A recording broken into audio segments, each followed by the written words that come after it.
Hello everyone, David here. Finally, a new full-length mastering course. In this one, we're gonna break down the mastering session for the song Adieu by electro dance clash dark pop artist Sydney Valette. Amazing artist with whom I had a long relationship. I did many songs for him. I'll put the links in the info box down below. You will find all his music and his live shows. The full course will be available for MixBuzz TV members. A small part of it, of course, will be available for everybody free on YouTube. If you want to see the full course and all the other mixing and mastering courses, click the join button down here and become a member. We'll hear the mix before and after mastering, and we will break down all the processing, all the plugins, all the analog outboard, and we have several pieces with all the settings, and of course we'll explain the thought process and the why of every single move. Let's get started.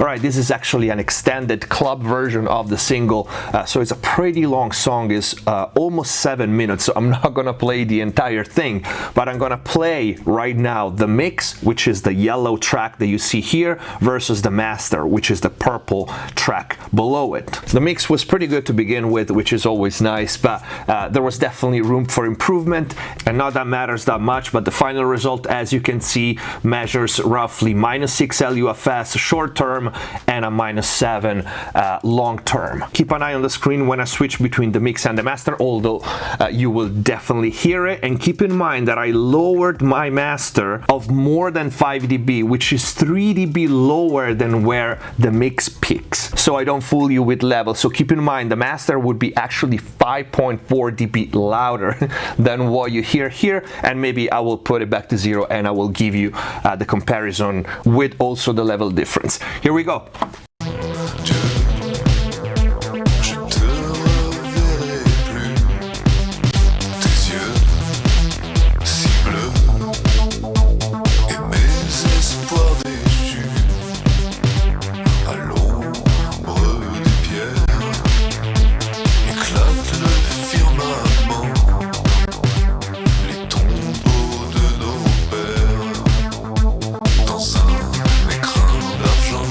Okay, you already get an idea. Let's go to the chorus part, and if we bring the volume back to 0, this would be the actual level difference that we have between the two. Now the level is going to be a lot louder, so turn down your speakers or your headphones.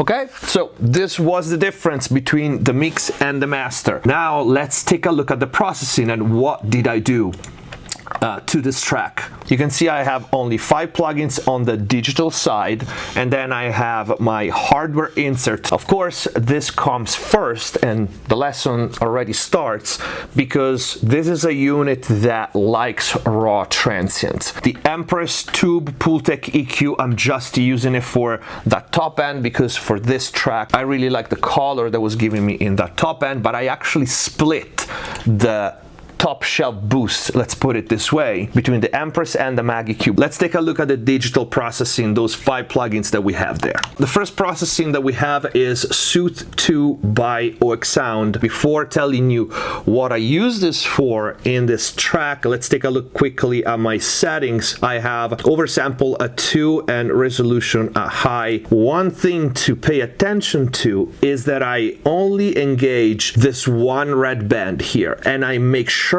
that I band pass the action of this plugin with the high and low cut filters. In fact, the high cut filter is set at 5K and the low cut filter is set at 2K. So I really want to limit the action of this plugin to basically this 3K area and not affect the very, very top end or any of the mid-range below. Why? Even if we're very conservative with this plugin, we run the risk of making things dull if we overdo it or if we let it work in places where it's not supposed to. For this specific track, and knowing that I was going to add saturation, knowing that I was going to add a little bit of top end, my worry right from the start was because of the language. Some of the French words, when he sings in French, have very hard consonants. So I needed to preventively smooth those out. And it was, as you can see, something that required really fine tuning. Let's hear it with and without.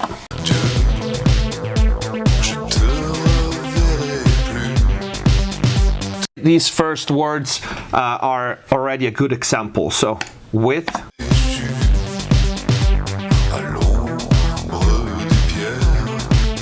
All right, let me exaggerate it so you can hear what it does.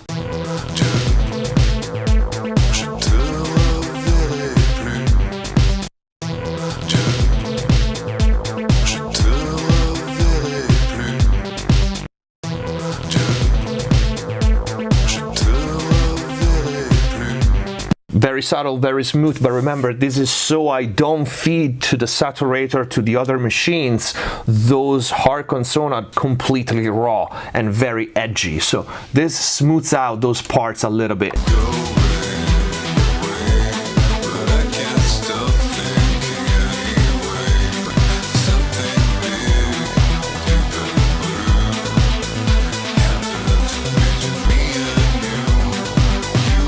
Okay, you're not supposed to hear a big difference here. Transparency is the keyword for something like that, okay? So we already are preparing the track to receive a little bit of abuse, because at the end of the day in mastering we are going to clip, we are going to limit, we are going to do those things. Next one is de-esser, Weiss DS1. You know, this one is probably my favorite, actually not probably, definitely my favorite. And we need to go back to the singing part so I can show you what it does. And mind you, right now I'm going through the processing as we see it, but during the actual job I didn't, right? Probably I started with the HG2 because I knew that was a sound that would fit this track, and then I probably started adding the correction with the SPL, and then I probably went back and added the plugins, because if I can, I'm not gonna use plugins.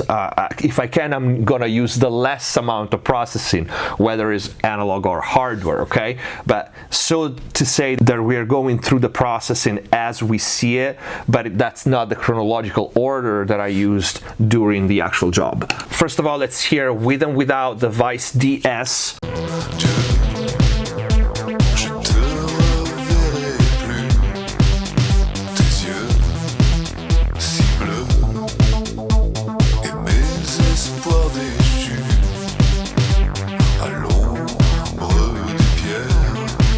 You can already see that for the most part is this band here that is working at 4K, and you can see my settings. I have it in mid-side. I'm focusing on those hard consonants in the center channel at this point.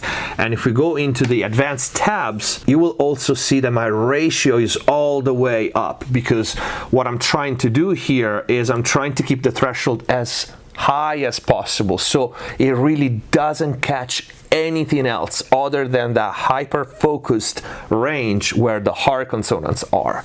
And you can see it, you can hear it, and you can see it in the gain reduction meter in here. And if we solo it,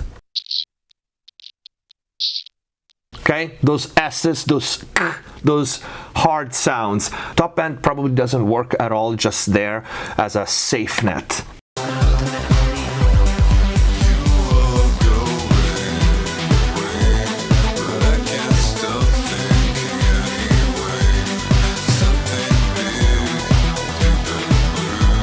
Okay, so we are focusing on the 4K range only in the mid channel. So that's our second plugin processing. And then the MD4, another of my favorite for mastering TC Electronic. You will see the trend with this one as well as we did for the previous three. Very, very subtle moves for each of these processing, but this is what mastering is about. Although with the HG2, you will see I wasn't really subtle because I was basically preparing everything to feed the best possible track to the HG2 to get the best out of it. So MD4, I only have the 5-band compressors on.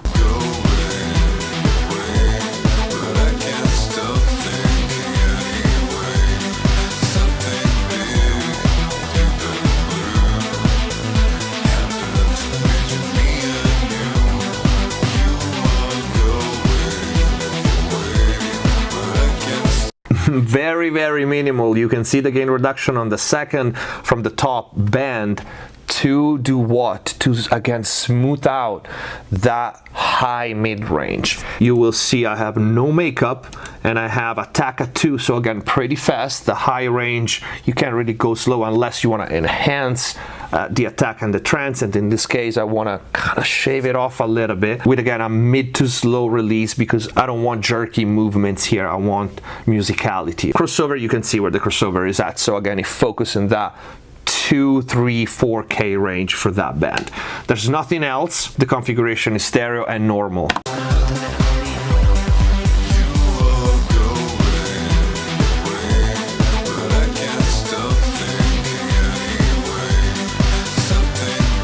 The next one is the Pro NB, and if you are on YouTube and the video ends here, click the join button down there, become a Mix Plus TV member, access this and all the other mixing and mastering courses. Thank you for watching, subscribe if you haven't already, see you next time. Hands on my neck, hands grip my throat, lift me up, man, take control. Heart is so gone, my tight, don't you know I fall for the back.